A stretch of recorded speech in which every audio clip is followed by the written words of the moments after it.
Samantala, bukas na ang aplikasyon para sa Cauayan City Youth Parliament 2025 na muling nag-aanyaya sa mga kabataang edad 15 hanggang 30 na makilahok at makiisa sa paggawa ng mga konkretong solusyon sa mga isyong kinakaharap ng lungsod. Layunin ng programa na bigyan ng plataporma ang mga kabataan upang maipahayag ang kanilang saloobin sa mga pampublikong issue at makabuo ng makabago at napapanahong mga panukala na maaaring maisulong bilang lokal na polisiya o ordinansa.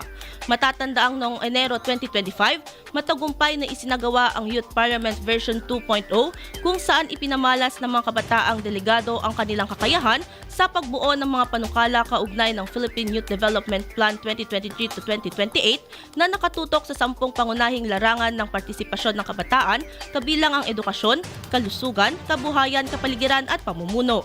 Binigyang diin din ng City Government of Cauayan na ang muling pagbubukas ng CCYP ay patunay ng patuloy na pagkilala sa mahalagang papel ng kabataan bilang mga katuwang sa pagsulong ng progresibong pamahalaang lokal. Sa pamamagitan nito nagkaroon ng tunay na puwang ang tinig ng kabataan sa mga usaping pampubliko. IFM News.